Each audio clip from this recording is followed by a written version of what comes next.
Good morning, everybody, and thank you for giving me this opportunity to address you this morning. Wichitai tai ki morai ora nika hey nay no I. That, my friends, is a song that the Central American Indians would sing after a particularly harsh winter, and so I sing it for us because we have come through what I believe to be quite a harsh winter. I also believe, though, that this past winter has been an incredible opportunity for all of us. If we take the seasons into account, winter is the time of going within, of hunkering down. And I think that's exactly what we've been given. We've been given that opportunity to hunker down and to go within. And I know that a lot of people said that this time of COVID and lockdown has become, and wearing a mask has become a new normal. And I can't believe that. I honestly believe that we never took winter seriously. We never took what winter truly offered us seriously. And that was about shutting out the cold, the outside world, and going within. And I think that's exactly what this past winter was all about. It was an offering for us all to go within and to look deeply at ourselves and assess our lives and what we have become individually as well as collectively. And so to start now, this is spring, this is a new beginning. I think it's wonderful that we have a new birth. And I look back and I wonder, have we done the work? And I can only say to you through my own eyes, my own experience, that looking back at the last 3 months, there were times of intense emotions, of feeling boxed in, hemmed in, and wanting to get out, and feeling angry that I had to stay in. Then there were times of huge gratitude that I had this wonderful home and a roof over my head and food. And then there was times of intense sadness. And there were times of intense joy. And I realized that in sitting in meditation and reflection one day, how our emotions cloud our days, how they help create. And I started looking at this fairly seriously. I've come through this winter period being incredibly blessed to spend this time with family, as you all know. However, there is always two sides to a story, and there were times that I needed my own space, my own time, didn't get it, and that offered me other emotions. All of this, what it did do is it made me assess my life as it is right now, what I was to what I am now. I think also looking around and seeing people expressing themselves. And I did see a lot of people with huge joy and contentment. I also saw a lot of anger. I've seen greed. I have seen sadness and pain. I also know that this time for all of us has been a time of huge growth. And when I said an assessment, I do believe that. I think these past 3 months have been a wonderful opportunity to say what we want going forward and what we don't want. Which means that this past winter has probably been our greatest blessing so far in our lives. That we can now say with a fair amount of certainty that the change of what we've had needed to change. And I see as spring starts, I see people standing together. I see people coming together and putting aside differences.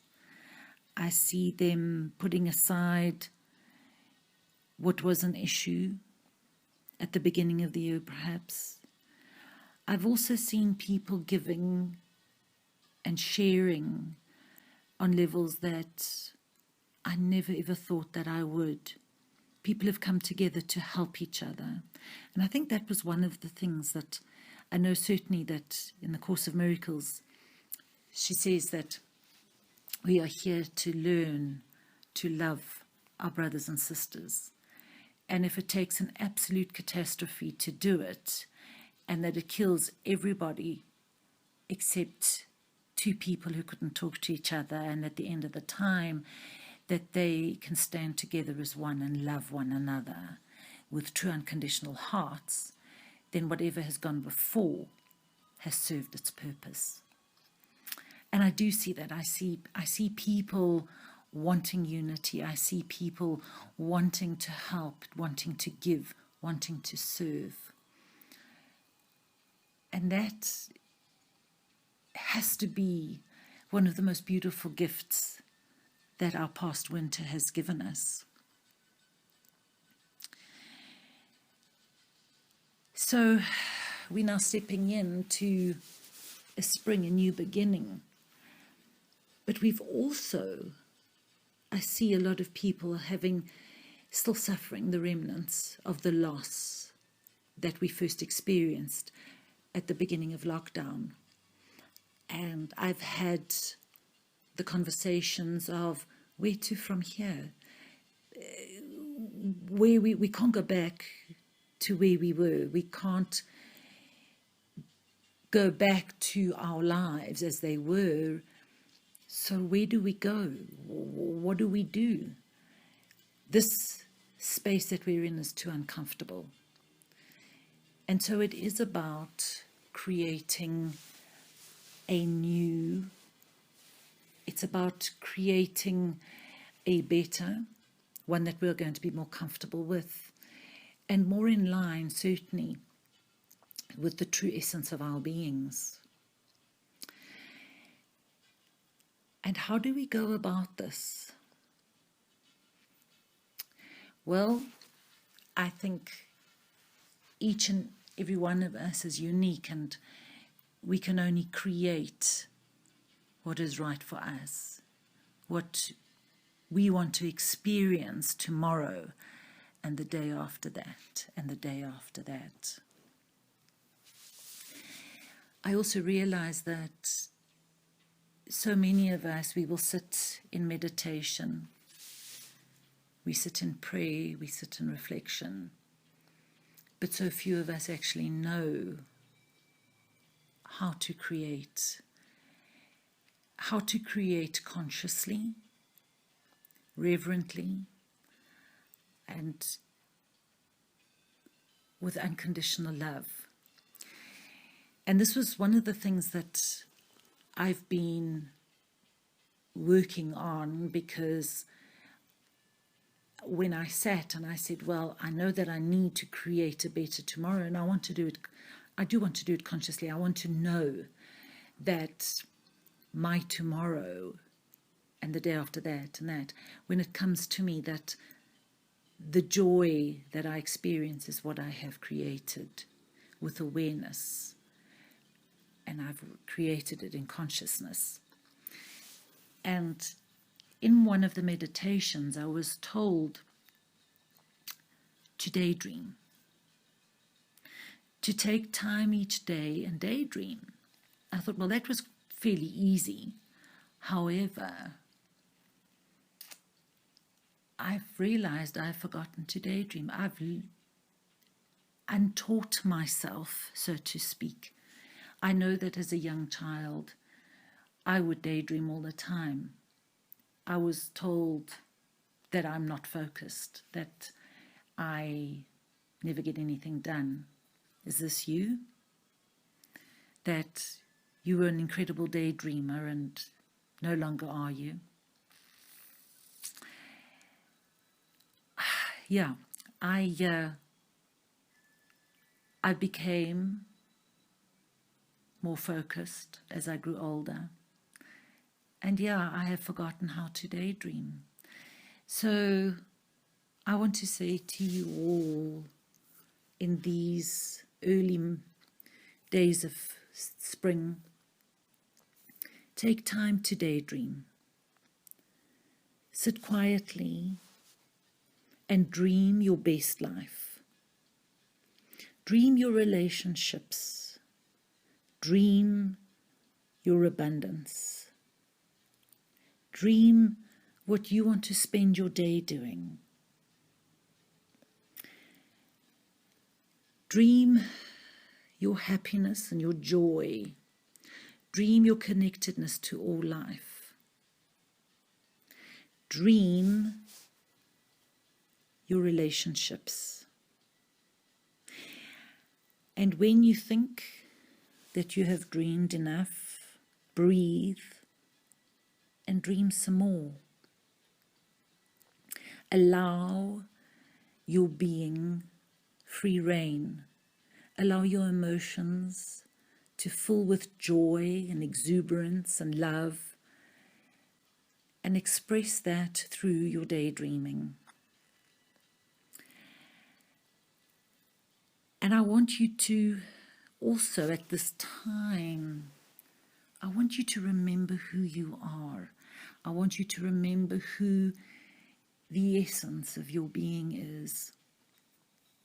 I've spoken a few times from the platform, and I've always said that I see those before me are the champions, the light workers, the healers. And I do believe that. I believe that those of you who are listening to me today, that's exactly who you are. You are the light bearer. You are the healers. You are the weavers of great magic. And this is your time. This is your time to make life count. That you can dream and you can weave a beautiful, wonderful tomorrow, not only for yourselves, but for all life. You have God's light as your shield and your sword. You have the host of angels, your guides, to stand alongside you, to champion you into creating heaven on earth, using Gaia and the season of spring to birth this utopia on earth. It's our time. I can't encourage, I can't emphasize this anymore. So I would like to leave that with you, that I salute you for going through the past months. I now salute you as you stand in the power of who you are. And I salute you to weave the magic of an amazing, amazing tomorrow. I also give grateful thanks that you have listened to me. I thank you for allowing me to serve you this morning. I thank you for being present. I thank you for being you. I also bless you and your endeavors through the week ahead. Namaste.